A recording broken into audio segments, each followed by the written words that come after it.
Hey, this is AJ with Blackhawk Bushcraft bringing you another video. Now, forewarning, this video may make some people upset, especially Exotac fanboys.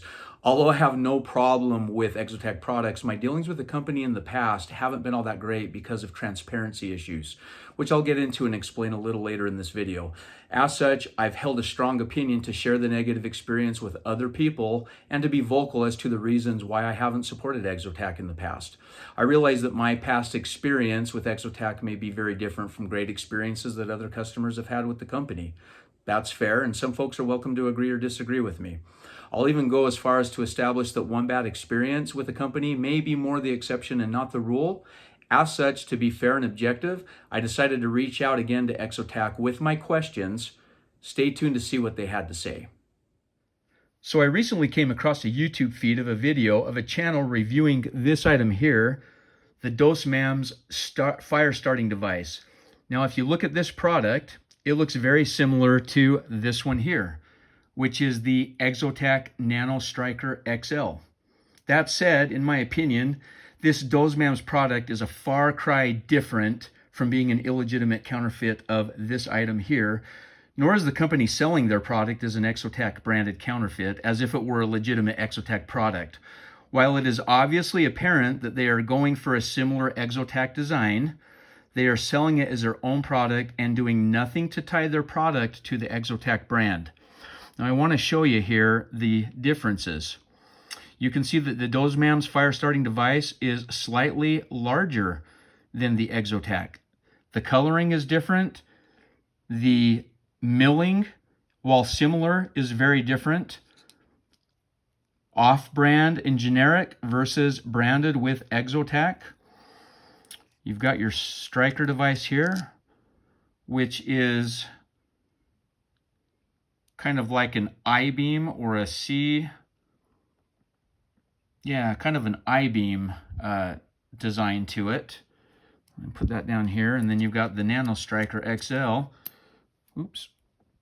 which is more of this design with sharp edges, which allows for striking at 45 degrees versus having to strike specifically with the top. Okay, so I'm going to put that there. Now when you open up the rods and remove the aluminum casing, this is what you have. Okay, Exotac DOSMAMZ. That's the difference. Okay, the rods, however, are almost identical. They are threaded. Okay, here's a DOSMAMZ threaded ferro rod. And now for the Exotac.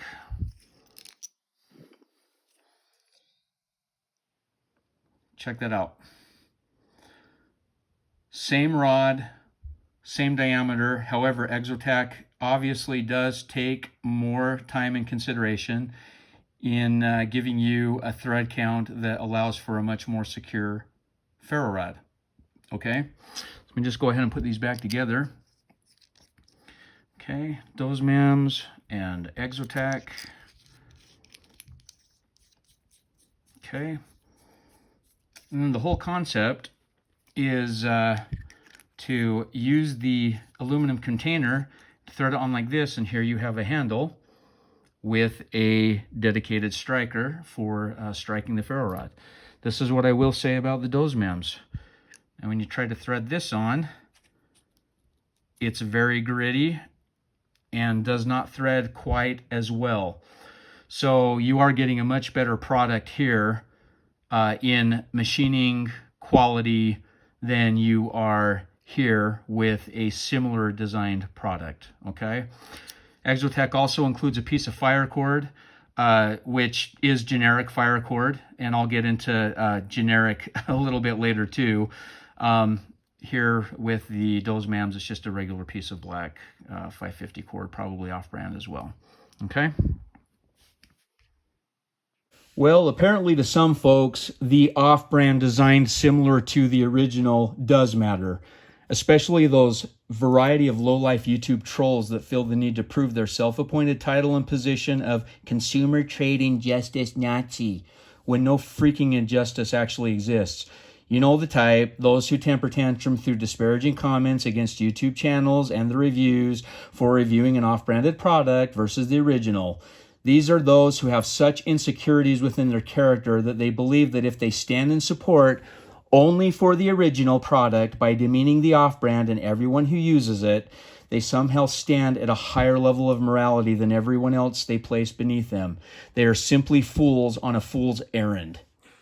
Such was a recent experience with a particular channel reviewing these DOSMAMZ fire starters. I avoid giving you the YouTube trolling channel any attention. I'll avoid using the troll's name. To keep it short, this troll posted comments on the channel for reviewing what he called cheap Chinese knockoff clone product.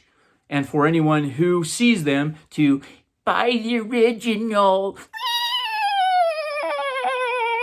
The dude was a flippin' crybaby. You know, well, to that I responded and asked the question, why? I mentioned that DOSMAMZ fire starters work great, which they do. That Exotac also uses similar foreign ferrocerium in their fire starting products, which they do. I also told him that I found Exotac products to be incredibly great. And then I briefly shared my experience with him as to the reasons why I wouldn't recommend supporting Exotac because of this past experience that I had with them and a communication that didn't go well. This dude was flippin' triggered. Flippin' triggered. He responded and went on about how he in good conscience, inferring that his supposedly high elevated morality was somehow more significant than everybody else's, and that how the off-brand is blatant theft, it's blatant theft. And this and that, and in the grand scheme of things, that the original is only $20 more, and to buy the original. It was so hilarious. I further responded that he is free with his stellar good conscience to continue buying the original from a company who I felt lacked transparency about their products with their customers. And I again referenced the experience that I had with them. To that he replied, "It honestly doesn't matter, man. They meet all the guidelines they need to meet to call it Made in America. Made in America." Made in America. No crap, dude. That's not my complaint. That the use of foreign items within the product is irrelevant to this topic. I wasn't complaining about foreign materials used in their products.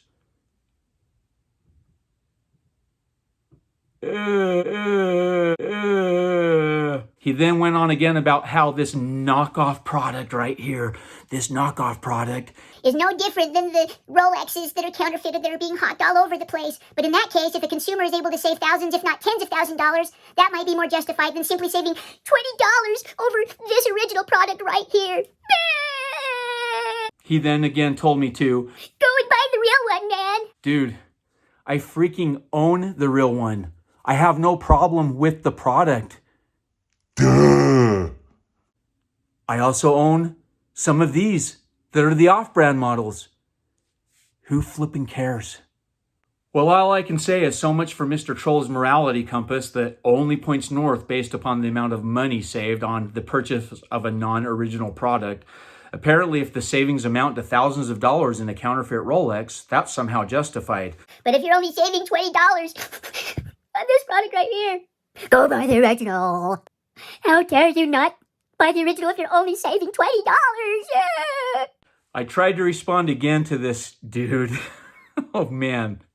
But apparently the channel must have blocked me from posting any additional comments, showing up on that particular thread. And maybe the content creator just grew tired of the banter. I really don't know.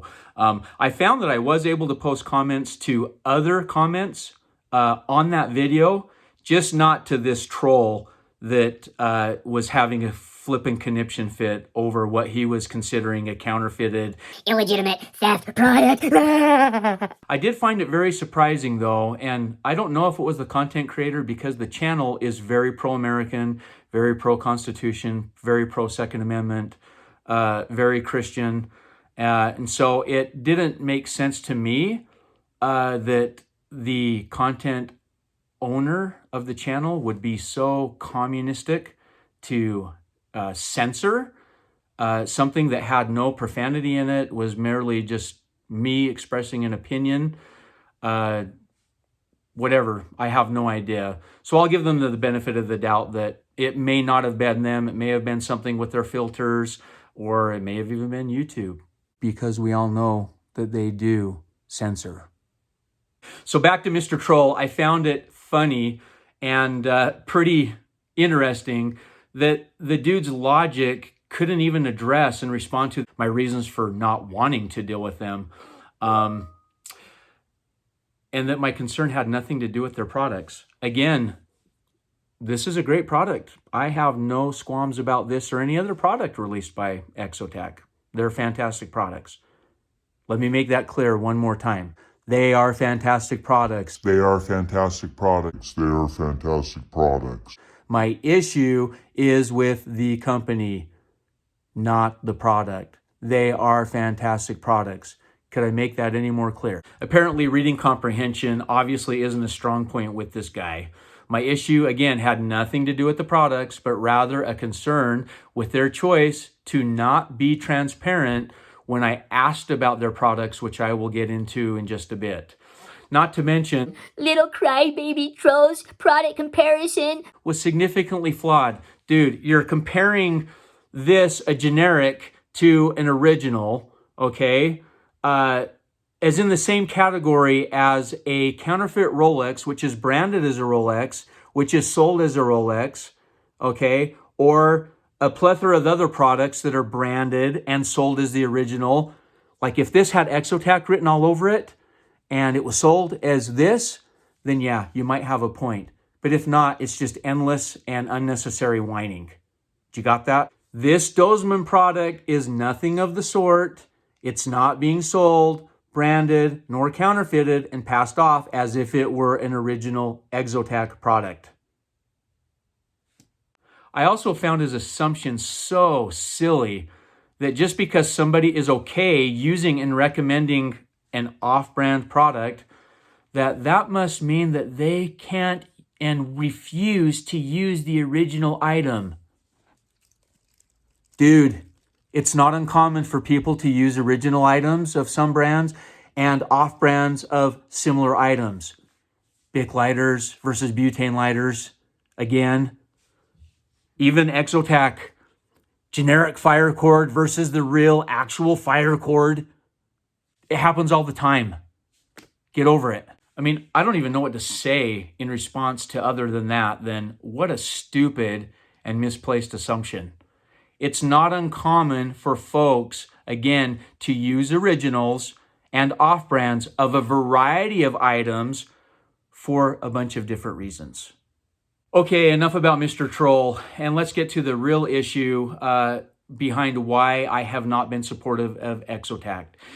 I had a past experience with Exotac where I had reached out to them with a question about the ferrocerium used in their fire starting products, just like their Nanostriker, okay? It was a question about this. What type of ferrocerium are you using? And the question that I said is, are you using the softer mish metal type, aka the Chinese version, or Chinese rods, which are often, mostly always mish metal? Examples of this, bayite, ferrofire, there's a whole bunch of them, okay? Or were they using the harder Auer metal, which generally comes out of Europe, Tribacher Industries in Austria, for example? I did not ask the question because I care one bit that they may be using, which they do, a little foreign sourced piece of ferrocerium in their fire starting device, okay? I was concerned about the type of ferrocerium that they've elected to use. Mish metal or Auer metal, also known as harder Swedish or European fire steel. Mish metal and Auer metal, while very similar, have a lot of differences. And while I have no problem using both, I have personal preferences. That said, whether mish metal or Auer metal, it's not really that big of a deal. And I'm generally not going to sway one way or the other to avoid a ferro rod product, even though I might prefer that they use one or the other types. Further, foreign material used in Made in America products is completely acceptable under FTC guidelines if the company meets criteria surrounding the use of a foreign product, which is mostly based off the percentage used and or the percentage of the overall manufacturing cost related to the use of the foreign product. The use of the foreign product in a made of America product like the Exotac Nanostriker in no way diminishes this or any other made in America product. In fact, all ferrocerium, whether it's Exotac or Bayite or any made in the USA brand that's maybe making any fancy handle and gluing in a ferro rod, okay, it doesn't matter. All ferrocerium is sourced foreign. The reason why, there's no ferrocerium manufacturers in the United States. They're predominantly coming from China, if it's mish metal, coming from Europe, if it's the harder composite, Swedish type, okay? And I believe Japan also may dive a little bit into ferrocerium manufacturing because they are able to mine and resource rare earth materials that are used in ferrocerium. Again, who cares? That's not why I asked Exotac the question. The question was related to better understand what the consumer is receiving, as I had read many reviews on this product and a lot of consumers that were unhappy because the rod was either too soft or too hard or didn't do this or didn't do that, okay? That's the only reason why I asked the question. What type of rod are you using? Are you using the softer Chinese mish metal type or the harder European Swedish steel type? Now, my inclination was that Exotac was most likely using the Chinese manufactured mish metal rods given the significant economical reasons for doing that versus sourcing our metal rods from Tribacher Industry in Austria. But then again, Exotac products are expensive when compared with less expensive products and no less functional items, such as the DOSMAMZ fire starting device. It works every bit as good as the more expensive Exotac counterpart. So my thoughts were, if they had elected to use an hour metal rod from Tribacher Industry, that might explain the higher pricing. My question was simply to better understand their products and had nothing to do with diminishing a Made in America label, because quite frankly, I am more than happy to use products made in and outside of America because I care about what's functional and what works best for me versus being a brand snob. And let me tell you, there's a lot of brand snobs that, boy, they will fight tooth and nail if you use anything other than the original Exotac. Well, so what was the response I got from Exotac? Very evasive to answer such a simple question about the ferrocerium sourcing and type of rod used. They specifically told me in the email chain, which I have, but I will just summarize it, we are unable to disclose where the ferro rods came from. Really? You're unable to disclose the type of ferro rod, whether it's coming from Asia or Europe, which is where predominantly all ferro rods come from. It's a freaking known fact. I responded to that and expressed my disappointment in their lack of product transparency to a very honest and sincere question asked by a customer, and clarified that I wasn't asking them to disclose the name of their supplier, but again, rather the flippin' type of ferrocerium that they choose to use in their products, whether it be the softer mish metal Chinese type or the harder European Swedish steel type. Guess what they said? Absolutely nothing. They blew me off and ghosted me. Now, the individual who responded to me didn't use their real name. They just replied generically, Exotac team. So I'm not sure if I caught a particular employee on a bad day or if their sales department was reading too much into my question as an attack on their product or the company, and therefore they put up a barrier, or if they should have answered the question and crossed the line into offering subpar customer service. Who knows? I don't even know. All I can say is that was my experience, and it was disappointing and left a sour taste in my mouth. Although they are not legally obligated to disclose, the right thing to do is to just answer the flippin' question. Why remain evasive and non-transparent about a type of ferrocerium used, especially given the known fact that all ferrocerium is sourced overseas? You're not hiding that fact, and I don't really care about that.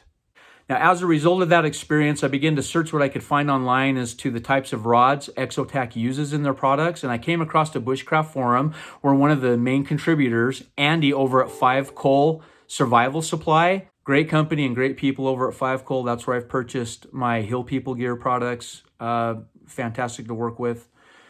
And anyways, Andy had mentioned in a comment about how he carries this little NanoStriker on his keychain, and that per his discussions with Exotac a few years back, they were using Chinese mish-metal rods.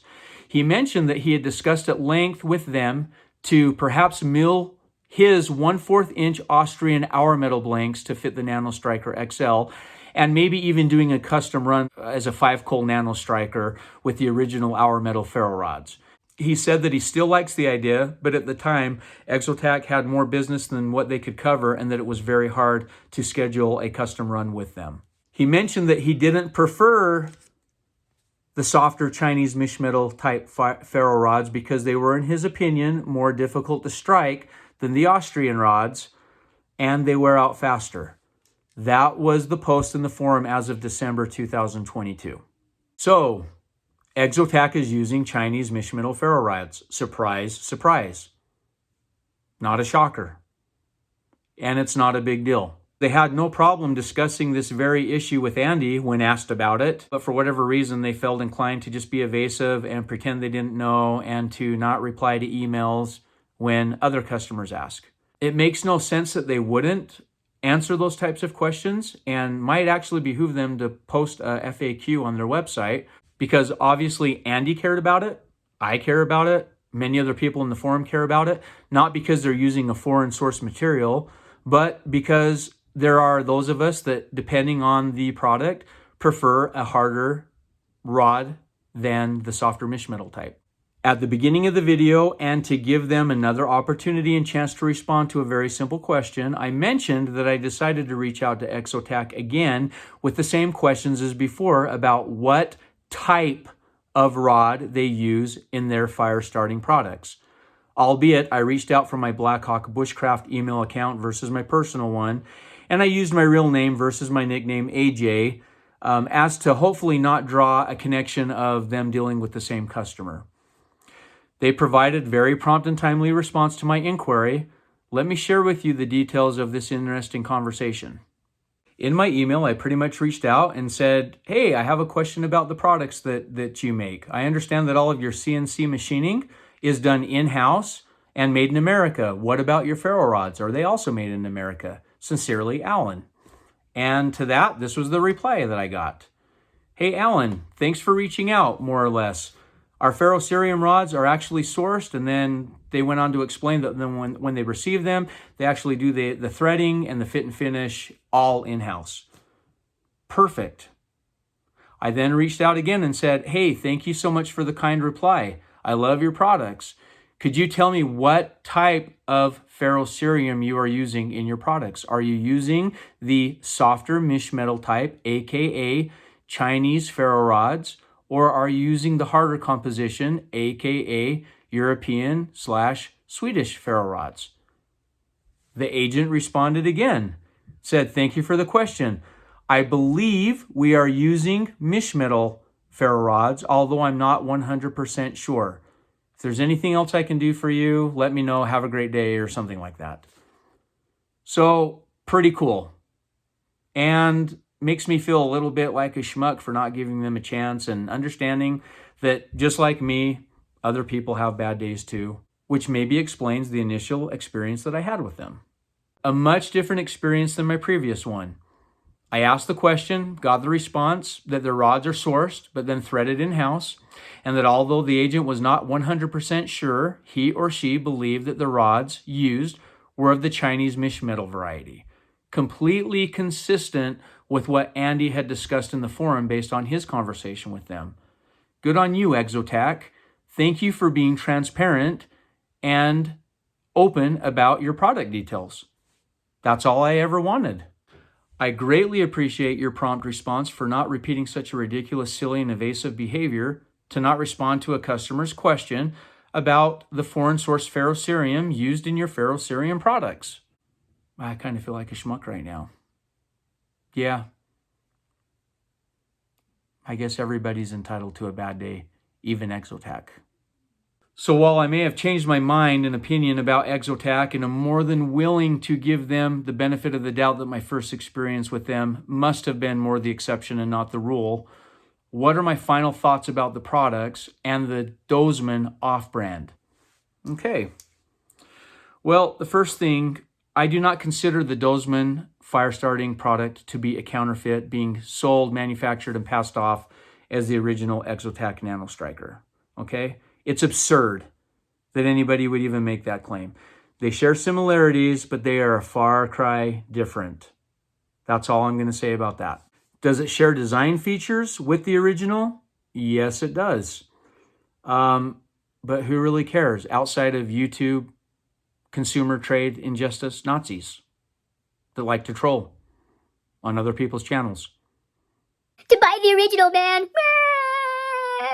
Second, the NanostrikerXL XL is a fantastic product. It does what you need it to do. With the appropriate planning and tender considerations, it will light a fire. No problem. What about the DOSMAMZ? Sorry. DOSMAMZ. Also a fantastic product, although the fit and finish is significantly subpar to the original NanostrikerXL. But also, with careful planning and tender considerations, this will start a fire just fine. No problem. The NanostrikerXL is more expensive because it is made in America, but it is no more superior in functionality than the less expensive counterpart. The NanostrikerXL is far superior in build, fit, finish, and quality. While more expensive, you're getting a more exceptional product with the original Exotac Nanostriker. And you're also supporting a US-based business, which is a cool thing to do. Now, the less expensive DOSMAMZ may be a better fit for an individual based upon their needs and how they choose to spend their money. Attacking and crucifying an individual for simply buying an off-brand is a deplorable behavior known only to YouTube trolls who believe that saving $20 on an off-brand ferro rod is criminal, but that saving thousands of dollars on a counterfeit Rolex is completely okay. I will also say this, there may be reasons why neither of these options may be the best option for you based on what you're trying to plan for and accomplish. That's a topic for another day. In the end, with either product, what you're getting is essentially a very small ferro rod that fits into an aluminum handle and comes with a very small dedicated striker. In other words, a small ferro rod with a fancy aluminum handle and a striker that may be less effective than just simply using the 90-degree spine of your knife if you're into that sort of thing. And for most of those folks, they're probably going to pass on these types of products anyway because they opt for the boat anchor of a 6-inch by 1/2 inch ferro rod. So what are your thoughts? Do you see a reason for the DOSMAMZ off-brand to the original Exotac Nanostriker? Do you feel that the Nanostriker is a better option than the off-brand? What do you think? Do you feel that DOSMAMZ has crossed the line with the design of their product? Would you throw DOSMAMZ into the bucket of counterfeit products or simply as an off-brand product that looks similar to and shares functions and features to the Nanostriker? Would you even choose either of these products as a primary fire starting device? Please feel free to comment. I'm genuinely interested to know your opinions, and you won't find any comment censorship on this channel because it's not a crime to think and feel differently about a particular topic. That's what adds value, is considering lots of different opinions and learning from those opinions. I would ask, however, to please keep any comments clean, professional, and family friendly. Otherwise, the filters will likely flag it as unacceptable content. And for any trolls, you are more than welcome to comment on this video and give me your thoughts. Even if you're a ball baby. In fact, trolls are welcome because we'd all love to know who you are so that we can feel sorry for you and feel grateful that we are not indecent human beings such as yourself.